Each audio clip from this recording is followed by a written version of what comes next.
देखो, आज का हमारा टॉपिक जो है वो कूलाम के नियम का सदिश निरूपण, ठीक है। यानी कूलाम का नियम जो हम पढ़ चुके हैं उसको हम सदिश रूप में निरूपित करेंगे। तो मान लिया है कि ये एक्स अक्ष है, ये एक्स अक्ष है, ये वाई अक्ष है, ठीक। इनमें क्या है, यहाँ पे खाली जगह जो है, इस खाली जगह में दो बिंदु हैं। एक बिंदु ये है ए, एक दूसरा ये बिंदु है बी। इन दोनों बिंदुओं पर दो आवेश रखे हुए हैं, ठीक है। इन दोनों बिंदुओं पर दो आवेश रखे हैं। तो पहले बिंदु पर मान लिया Q1 आवेश है और दूसरे वाले बिंदु पर मान लिया हमने Q2 आवेश, ठीक। इसके बाद जो ये पॉइंट होता है, आप लोगों को पता है, एक्स अक्ष है, ये वाई अक्ष है, ये जो बिंदु होता है इसको हम कहते हैं मूल बिंदु। कहते हैं मूल बिंदु के निर्देशांक कितने हैं, 0,0। अब अच्छा देखो, हम देखेंगे क्या, ये दोनों जो बिंदु हैं इनकी स्थिति देखेंगे, ठीक। मतलब ऐसे समझिए कि जब किसी चीज़ की स्थिति दिखाई जाती है, कोई भी चीज़ जो ब्रह्मांड में उपस्थित है, कहीं पे उपस्थित है, तो जब उसकी स्थिति बताई जाती है तो किसी चीज़ के सापेक्ष है, किसी चीज़ की तुलना में बताई जाती है। समझ पा रहे हो कि नहीं? ऐसे यहाँ पे ये दोनों जो बिंदु हैं, ये दोनों जो बिंदु स्थित हैं, हम किसके सापेक्ष बताएंगे? मूल बिंदु के सापेक्ष बताएंगे। समझ पा रहे हो कि नहीं? यानी मूल बिंदु से कितनी दूरी पर हैं हम ये बताएंगे। ये दोनों जो बिंदु जिन पर आवेश Q1 Q2 रखे हैं, हम बताएंगे कितनी दूरी पर हैं, ठीक। तो मान लिया यहाँ से यहाँ तक हमने एक लाइन खींच दी,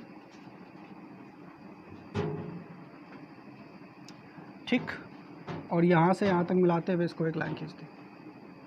क्लियर? ठीक। अब देखिए, यहाँ से यहाँ तक एक लाइन, यहाँ से यहाँ तक एक लाइन। तो इस जो इसको हम इसका यहाँ से यहाँ तक इसका एरो जो है इधर को बना देंगे, इस पॉइंट का इसका एरो ऐसे बना देंगे, ठीक। अब देखिए, जो ये वाला पॉइंट देख रहे हैं, यानी हमने क्या बताया, यहाँ से यहाँ तक की जो दूरी है इसको हम मान लेते हैं वेक्टर R1। वेक्टर R1 क्यों माना? इसका मतलब क्या है? वेक्टर R1 का मतलब है कि Q1 जो ये मूल जो Q1 आपको जो दिख रहा है, आवेश Q1 जो दिख रहा है, इसकी स्थिति मूल बिंदु यानी 0 के सापेक्ष हम यहाँ पे बता रहा है वेक्टर। समझ पा रहे हैं? यानी ये जो वेक्टर बता रहा है R1, ये 0 के सापेक्ष Q1 की स्थिति दिखा रहा है। जबकि दूसरा जो वेक्टर हम इसको मान रहे हैं, ये है R2, ठीक। ये क्या कर रहा है? ये Q2 की स्थिति मूल बिंदु के सापेक्ष दिखा रहा है। समझ पा रहे हैं? Q2 की स्थिति मूल बिंदु के सापेक्ष दिखा रहा है। R1 क्या कर रहा है? Q1 की स्थिति मूल बिंदु के सापेक्ष दिखा रहा है, ठीक। और R2 क्या कर रहा है? Q2 की स्थिति मूल बिंदु के सापेक्ष दिखा रहा है। यानी हम ऐसे लिखेंगे, R1 क्या है? तो लिखेंगे R1 जो है वो है मूल बिंदु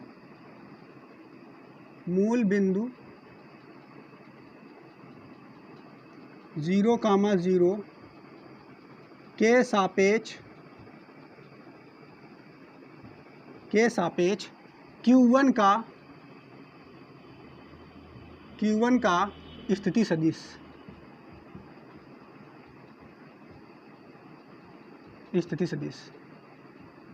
या हम केवल ये कह सकते हैं कि ये किसका R1 क्या है? तो R1 Q1 का स्थिति सदिश है, ठीक है। या ये कह सकते हैं स्थिति सदिश को अंग्रेजी में क्या कहते हैं? वेक्टर। क्या कहते हैं? वेक्टर। तो R1 क्या है? Q1 का वेक्टर है। या हिंदी में कहेंगे तो R1 क्या है? Q1 का स्थिति सदिश है, ठीक। इसके बाद R2 देखो, R2 को भी ऐसे लिख देंगे। R2 क्या है? तो बताओगे, R2 जो है मूल बिंदु के सापेक्ष Q2 का स्थिति सदिश है, ठीक है। तो हम डायरेक्ट केवल यही लिख दे रहे हैं, R2 क्या है? तो Q2 का स्थिति सदिश। R2 क्या है? तो R2 क्या है? Q2 का स्थिति सदिश, ठीक है। अब यहाँ से और देखिए आप लोग, ये आवेश है Q1, ये आवेश है Q2। दोनों आवेश जो हैं ये पॉजिटिव हैं। कैसे हैं? पॉजिटिव यानी धनात्मक हैं। तो एक बात बताओ, ये वाला आवेश इसको धकियाएगा, ये वाला आवेश इसको धकियाएगा, मतलब एक दूसरे को ये दोनों प्रतिकर्षित करेंगे कि नहीं करेंगे? करेंगे। अच्छा, एक चीज़ और देखिए, यहाँ पे हमने क्या किया, एक वेक्टर इधर को खींच दे रहे हैं। जैसे यहाँ पे हमने वेक्टर ये खींचे हैं, इसे दो, ऐसे हम एक वेक्टर ऐसे खींच दे रहे हैं, इधर को ऐसे खींच दिया एक वेक्टर, ठीक।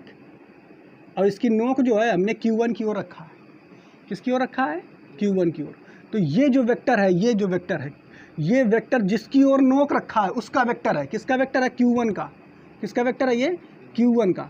तो यहाँ से यहाँ तक दूरी हम मान लेंगे R, लेकिन वेक्टर किसका है? Q1 का, 1 का, तो इसलिए 1 हो गया। लेकिन किसके सापेक्ष है? 2 के सापेक्ष, दूसरे के सापेक्ष। तो R21, R12 नहीं समझ पाए, समझने का कोशिश करना। हमने क्या बताया? हमने एक इधर को वेक्टर खींच दिया, ठीक। तो ये जो वेक्टर R12 है, इसके ऊपर वेक्टर का चिन्ह भी लगा दें। ये जो वेक्टर R12 है, इसको क्या कहेंगे कि ये वेक्टर जो R12 है ये Q1 का स्थिति सदिश है। किसका स्थिति सदिश है? Q1 का। किसके सापेक्ष? Q2 के सापेक्ष। समझ पा रहे हो कि नहीं? जबकि यहाँ पे जो वेक्टर था ये भी Q1 का ही वेक्टर था, या Q1 का ही स्थिति सदिश था, लेकिन मूल बिंदु के सापेक्ष था। समझ पा रहे हो कि नहीं? और यहाँ पे देखो किसके सापेक्ष है? Q2 के सापेक्ष। तो यहाँ पे लिखेंगे हम, यहाँ पे इधर देखो, फिर इस तरफ वेक्टर, दोनों के ऊपर वेक्टर लगा दो। वेक्टर R12, क्या लिखे हैं? Vector R12। तो किसका? R1, देखो जो पहले शब्द है, जो पहले 1 है 1, तो किसका वेक्टर है ये? Q1 का, ठीक। तो लिखेंगे Q1 का स्थिति सदिश, स्थिति सदिश किसके सापेक्ष है? Q2 के सापेक्ष। Q2 पीछे कौन है? पीछे है ना 2 है, तो Q2 के सापेक्ष, Q2 के सापेक्ष। समझ पा रहे हो कि नहीं? अब देखो हम क्या करेंगे, एक लाइन हम ऐसे खींच दें। अगर देखो एक हम लाइन ऐसे खींच दें, इसे इधर से इस तरफ को ऐसे खींच दें, ठीक। तो अब जिस तरफ को नोक किए हैं हम, उसका वेक्टर होगा। नोक किसकी तरफ करें? Q2 की तरफ किए हैं, तो ये R पहले लिख लो, R लिख कर लिख दिया, ठीक। नोक किसकी तरफ है? Q2 की तरफ, तो लिख देंगे पहले 2। अब फिर पीछे जो जिस तरफ बिंदु है उस तरफ लिख देंगे 1। अब ये जो वेक्टर बना है, ये वाला दूसरा वाला R21 वेक्टर कौन सा बना है? देखते रहना, एक एक चीज़ समझते रहना आप लोग। वेक्टर बना है R21, तो ये वेक्टर किसका है? दूसरे का, Q2 का। देखो 2 आ रहा है, तो Q2 का वेक्टर है। किसका वेक्टर है ये? Q2 का। तो लिखेंगे Q2 का स्थिति सदिश, स्थिति सदिश किसके सापेक्ष है? Q1 के सापेक्ष। 1 है ना, तो Q1 के सापेक्ष, Q1 के सापेक्ष, ठीक। समझ पाए यहाँ तक? इसके बाद और देखिए यहाँ पे, जैसे यहाँ पे जो ये दोनों वेक्टर आपको दिख रहे हैं, ठीक, ये वाला वेक्टर, ये वाला वेक्टर, ये दोनों वेक्टर केवल और केवल परिमाण दिखाते हैं। परिमाण का मतलब समझ रहे हो? लंबाई। परिमाण का मतलब लंबाई, मात्रा दिखा रहे हैं, कितने लंबे हैं। समझ पा रहे हो कि नहीं? लेकिन दिशा दिखाने के लिए कि कौनी दिशा में है, जैसे यहाँ पे देखो ये दिशा किधर है? इधर को जा रहा है, इधर को दिख रहा है ना, नो किधर को है। तो दिशा दिखाने के लिए जिस वेक्टर का प्रयोग किया जाता है उसे हम कहते हैं एकांक वेक्टर। क्या कहते हैं? एकांक वेक्टर। तो भाई यहाँ पे देखो एकांक वेक्टर हम लिखेंगे यहाँ। एकांक वेक्टर किसके काम आते हैं? दिशा दिखाने के लिए। एकांक सदिश किस काम आते हैं? दिशा दिखाने के लिए। जो वेक्टर किसी भी वस्तु का दिशा दिखा रहा हो, डायरेक्शन दिखा रहा हो, उसे हम क्या कहते हैं? एकांक वेक्टर। तो अब यहाँ पे देखिए परिमाण दिखाने के लिए तो ये दोनों वेक्टर आ गए, देखो इधर आ गए ना, आ गए हैं ना भाई। परिमाण दिखाने के लिए तो दोनों वेक्टर आ चुके हैं। इसका परिमाण दिखाने के लिए R12 आया है, इसका परिमाण दिखाने के लिए R21 आया है। लेकिन दिशा दिखाने के लिए कि ये एक ही दिशा इधर से इधर की ओर है, इधर से इधर की ओर है, यानी Q2 से Q1 की ओर है। दिशा दिखाने के लिए हम इसका एकांक वेक्टर लिखेंगे, ठीक है। तो इसका एकांक वेक्टर क्या होगा? देखो इधर, यहाँ समझना, R12 का एकांक वेक्टर क्या होगा? तो इसको कहेंगे R12 के ऊपर कैप लगा देंगे। क्या लगा देंगे? कैप। इसको कहते हैं कैप। कैप का मतलब होता है दिशा दिखा रहा है, ठीक है। समझ पा रहे हो कि नहीं? तो यहाँ पे लिखेंगे ये क्या है भैया? तो ये है Q1 का। Q1 का देखो ये किसका? Q1 का स्थिति सदिश है Q2 के सापेक्ष। लेकिन ये लिखेंगे Q1 का एकांक सदिश। क्या ये? Q1 का एकांक सदिश। बात समझ पा रहे हो कि नहीं? ठीक, इसी के सामने लिखा है मैंने बिल्कुल, ताकि समझ में आ जाए। अब देखो इसको लिखेंगे, इसको तो R12 है, R12 तो R12 यानी सॉरी R21 है, R21, ठीक, R21 है, यानी Q2 का स्थिति सदिश है। ये किसका स्थिति सदिश है? Q2 का स्थिति सदिश है Q1 के सापेक्ष। तो ये तो Q कहाँ पर है? ये देखो, ये देख रहे हो, ये दिख रहा है।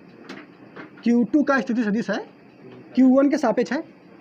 तो R21 कर दिया। लेकिन ये दिशा दिखाने के लिए इसको हमें एकांक वेक्टर बनाना पड़ेगा। दिशा दिखाने के लिए क्या बनाना पड़ेगा? एकांक, यानी इसमें कैप लगाना पड़ेगा। तो इसके आगे क्या लिख देंगे? Q2 का एकांक सदिश। एकांक सदिश। यहाँ तक बात समझ में आई कि नहीं सभी को? ठीक है, Q2 का एकांक सदिश। ठीक, ये तो मेन वेक्टर के नाम थे और ये इसके एकांक सदिश हो गए। अब देखिए, अब हमने क्या बताया कि ये भी आवेश है, ये भी आवेश है, दोनों एक दूसरे को क्या करेंगे? प्रतिकर्षित करेंगे। बताओ, देखो, तो हमने क्या बताया? ये भी एक तुम्हारा आवेश है, ये Q1, ये आवेश है, ये Q2, ये Q1 आवेश, ये Q2 आवेश, दोनों एक दूसरे को प्रतिकर्षित करेंगे। प्रतिकर्षित करेंगे कि नहीं? और जब प्रतिकर्षित करेंगे तो ये Q1 इस पे बल लगाएगा Q2 पे, इधर की ओर, तो ये 3 हमने बना दिया। और Q2 जो है इस पे बल लगाएगा Q1 पे, इधर की ओर लगाएगा। लेकिन जो बल लगाएगा उसका नाम भी तो लिख दें, हैं? तो मान लेते हैं इस पे जो बल लगा रहा है, देखो इस पे बल कौन लगा रहा है भाई? इस पे जो बल लगेगा, देखो इस पे ये वाली रेखा जा रही है, इधर वाला देखो बन रही, तो इस पे बल को कह देंगे यफ, बल को कह देंगे यफ, बल को एफ से प्रतीक करते हैं, तो F12, ठीक, F12 यानी यहाँ पे बल, देखो एक पर बल लग रहा है, एक पर 1 पर बल लग रहा है, लेकिन लगा कौन रहा है? 2 नंबर Q2 लगा रहा है। Q1 पर बल लग रहा है, देखो F1 है, तो यानी Q1 पर बल लग रहा है किसके द्वारा? Q2 के द्वारा। इसका नाम क्या हो जाएगा? देखो इसका F21, यानी Q2 पर बल लग रहा है किसके द्वारा? Q1 के द्वारा। ठीक, बात समझ पाए कि नहीं? समझ रहे हो ना? और जो तुम्हारा बल होता है ये भी वेक्टर होता है, सदिश राशि है, तो इनके ऊपर भी वेक्टर हम लगा देंगे। आया समझ में? ठीक, अब आगे देखेंगे हम क्या करेंगे। यहाँ पे बल, जो कूलाम का नियम पढ़े हैं उसके हिसाब से बल का मान निकालेंगे। ठीक, तो लिखेंगे पहले यहाँ पे इधर Q1 पर Q2 द्वारा लगाया गया बल, तो कितना बेटा? देखो लगाया है Q1 पर यानी इस पर, किसके द्वारा? Q2 के द्वारा बल लगाया गया। कितना? F12। कितना लगाया गया? F12। बात समझ पा रहे हो कि नहीं? क्लियर? इतना तो बल लगाया गया है। आगे और देखो, अब ये F12 है, जो ये F12 है, इसका मान तो निकालो, कितना मान होगा? तो इसका तो मान हम निकाल चुके थे ना कूलाम के नियम में, तो बस कूलाम के नियम से अब लिखेंगे। ठीक, कूलाम के नियम से।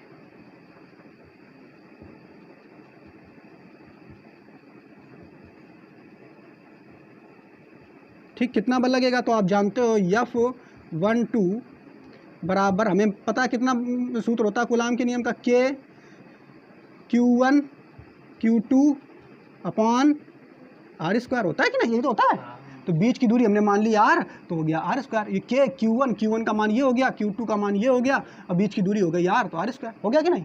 अब एक चीज़ देखो, तो ये बल तो दिखा रहा है तुम्हारा, ये बल का परिमाण तो दिखा रहा है कि कितनी तेजी से लगा रहा है, कितने न्यूटन से बल लगा रहा है।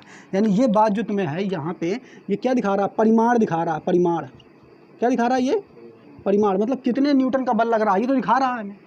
परिमाण का मतलब कितनी ताकत से बल लगा रहा है, वो तो दिखा रहा है, कितना बल, इतना। ठीक, लेकिन कौनी दिशा में बल लग रहा है, ये कौन दिखाएगा?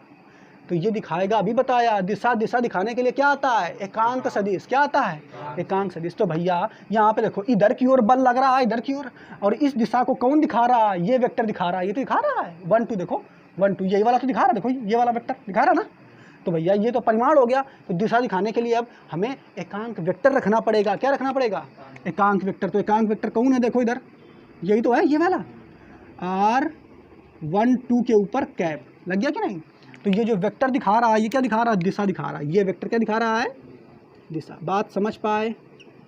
क्लियर? अब अच्छा, ये तो हमने पहले लिख दिया, इसको समीकरण नंबर 1 चाहे आप मान लो। क्या मान लो इसको? समीकरण नंबर 1। क्लियर? अब इसके बाद अगला देखो, अब ये वाला बल देखें, ये वाला निकालना, तो यहाँ पे क्या लिखेंगे? लिखेंगे Q2 पर Q1 द्वारा लगा बल। Q2 पर Q1 द्वारा बल, Q2 पर लग रहा है, Q1 द्वारा बल इधर को लग रहा है ना, तो लिखेंगे Q2 पर Q1 द्वारा लगा बल। तो कितना है बच्चों? अभी हम निकाल चुके हैं, ये है, ये तो लग रहा है Q2 पर Q1 द्वारा बल लगा बल, तो हो जाएगा F21, यही तो होगा। अब इसका भी मान निकालें तो कूलाम के नियम कैसे निकल के आ जाएगा? तो निकालेंगे तो आ जाएगा F21 वेक्टर बराबर के Q1 Q2 बटे आर स्क्वायर। ये तो चल ही रहा था, वो तो आ ही जाएगा मान। अब ये देखो, ये तो परिमाण दिखाएगा, अभी बताया हमने, ये क्या दिखाएगा, परिमाण। लेकिन अब दिशा दिखाने के लिए क्या करेंगे भाई, तो दिशा आप देखो, इधर की दिशा ये वाला वेक्टर दिखा रहा है, ये वाला दिखा रहा है ना, तो ये वाला वेक्टर दिखा रहा है, लेकिन इसका कौन दिखाएगा, एकांक सदिश दिखाएगा। अब एकांक सदिश कौन है, ये वाला, यही तो है इसका, ठीक। तो यहाँ पे हम गुणा में हम ये दूसरा वाला एकांक सदिश रख देंगे ना, रख दो भाई। क्या है भाई देखो, तो आर के ऊपर कैप 21, ठीक, समझ पा रहे हो कि नहीं। तो ये दिशा दिखाएगा इसमें, और ये हो जाएगा समीकरण नंबर तुम्हारा 2। ये क्या हो जाएगा बच्चों, समीकरण नंबर तुम्हारा 2।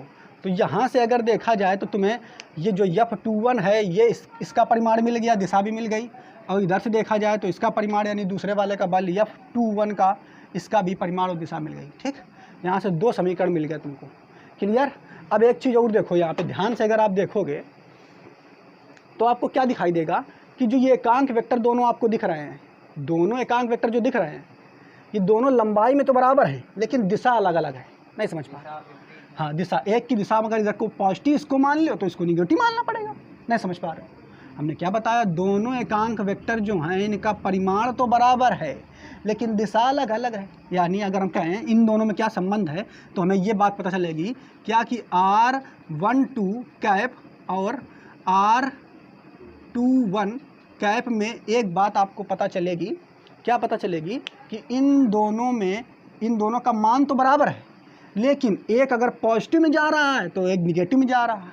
तो भैया हमने मान लिया ये वाला पॉजिटिव में है, तो दूसरा वाला पक्का निगेटिव में होगा। बात बताओ समझ में आई कि नहीं, ये बात समझ में आ रही कि नहीं, आ रही ना। अब देखो क्या करेंगे हम, यहाँ पे समझिए। अब देखो जो समीकरण 1 है, समीकरण 1 जो आपको दिख रहा है, इसमें क्या करेंगे, समीकरण जो 1 आपको दिख रहा है, इसमें हमें ये मालूम है कि R12 जो है वो माइनस के R21 कैप के बराबर है। तो जहाँ R12 है उसकी जगह हम ये मान नहीं रख सकते हैं माइनस का। नहीं समझ पा रहे भाई, हमने क्या बताया, जहाँ R कैप 12 है, ठीक है, उसकी जगह हम ये वाला मान नहीं रख सकते हैं क्या, माइनस का R कैप 21 नहीं रख सकते हैं क्या, रख सकते हैं। क्यों, क्योंकि दोनों बराबर हैं भाई, रख सकते हैं ना। तो लिखेंगे यहाँ पे समीकरण 1 में R12 की जगह माइनस का R21 कैप रखने पर, ये बात समझ में आ रही है कि नहीं। तो समीकरण 1 भैया कहाँ, ये है हमारा, उतारो इसको। तो समीकरण क्या है, एक F12 बराबर के Q1 Q2, देखो दिमाग यहीं लगाया रहा ना पूरा, बटे R स्क्वायर। और जहाँ तुम्हारा देखो R12 था, उसकी जगह हम ये नहीं ले सकते हैं, लिख सकते हैं। तो लिख देंगे R12 की जगह माइनस का R21 कैप, लिख देंगे ना, कोई दिक्कत नहीं। अब यहाँ पे आप लोग और क्या करें, इस माइनस चिन्ह को बाहर निकाल लो, माइनस चिन्ह को क्या करेंगे, बाहर निकाल लेंगे। तो ये तुम्हारा क्या आ जाएगा, देखो F12 बराबर माइनस आ गया बाहर, ये हो जाएगा के Q1 Q2 बटे R स्क्वायर, और ये हो जाएगा इंटू R21 के ऊपर कैप। अब देखो यहाँ पे ध्यान से आप समझिए, एक चीज़ ध्यान से देखिए कि जो ये समीकरण पूरा आपको इतना दिख रहा पार्ट, ये पार्ट जो दिख रहा है, ये कहीं आपको दिख रहा है क्या, देखो ये समीकरण नंबर 2 में यही तो है पूरा, देखो समीकरण 2 में यही तो है पूरा, देखो नहीं समझ पा रहे हो, ये वाला और ये वाला सेम है कि नहीं, के है Q1 Q2 R square into R12 cap, यही तो है। इसका मतलब क्या, देखो यानी ये जहाँ पे है वो इस बल के बराबर है ना, F21 की जगह, तो यानी इसकी जगह हम ये अपना ये नहीं लिख सकते हैं क्या, लिख देंगे, क्योंकि दोनों बराबर हैं। तो इसकी जगह हम ये वाला बल लिख देंगे ना। तो उठा के समीकरण 2 से लिख देंगे मान, समीकरण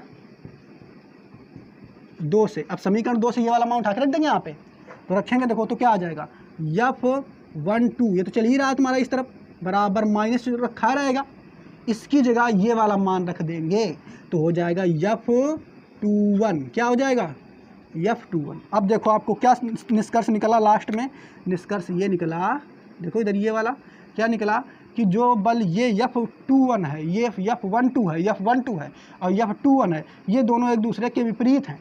क्यों? क्योंकि एक में माइनस आ गया ना, एक प्लस का है तो एक माइनस का। बात समझ पाए कि नहीं?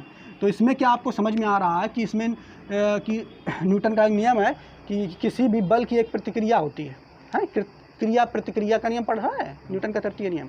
तो यानी एक इसमें अगर हमने इधर क्रिया की यानी एक बल लगाया तो एक विपरीत बल जरूर लगेगा। तो ये इधर को प्लस वाला दिशा वाला बल है, ये वाला माइनस वाला है। बात समझ पाए कि नहीं? तो उम्मीद है आपको इतना थोड़ा बहुत समझ में आया है।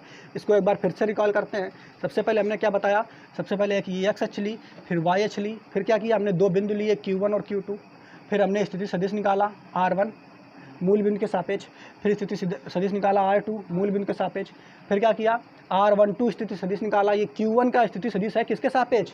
Q2 के सापेक्ष। इसके अलावा इधर को एक स्थिति सदिश निकाला R21 जो कि Q2 का स्थिति सदिश है किसके सापेक्ष? Q1 के सापेक्ष। बात समझ पाए? तो ये हमने मान यहाँ पे रख दिए थे। इसके बाद ये R12 यानी Q1 का स्थिति सदिश जो है इसका हमने एकांक वेक्टर निकाला, जिसमें एकांक वेक्टर में हम क्या लिख देते हैं? कैप लिख देते हैं ऊपर, ठीक है। इसका एकांक वेक्टर, इसका भी एकांक वेक्टर निकाल लिया। फिर क्या किया? ये दोनों एक दूसरे को प्रतिकर्षित कर रहे थे तो बल लगाएंगे एक दूसरे पे, ठीक। तो इनमें बल निकाला, तो इस पे जो बल लग रहा है ये F12 है, ये F1 क्यों? यानी Q1 पर लगने वाला बल। कौन लगा रहा है? Q2 इसलिए 2 पीछे लिखा। इसमें देखो F21 लिखा है, यानी इस पे बल कौन लगाएगा? Q2 पर बल लग रहा है तो इसलिए 2 आया। बल किस पे लग रहा है? 2 पर, यानी Q2 पर लग रहा है। कौन लगा रहा है? Q1, तो इसका नाम होगा F21, ठीक है। अब कूलाम के नियम से यहाँ पे हम लिख लेंगे उनका बल का नाम। तो कूलाम के नियम से होता है कि F12 का लिखेंगे तो K Q1 Q2 upon R², ये हो गया परिमाण, और एकांक जो वेक्टर है ये दिशा दिखा रहा है। ऐसे इसमें हमने दूसरे वाले में भी कर लिया, F21 का ये परिमाण लिख लिया कि कूलाम के नियम से, और ये दिशा दिखा रहा है, ठीक।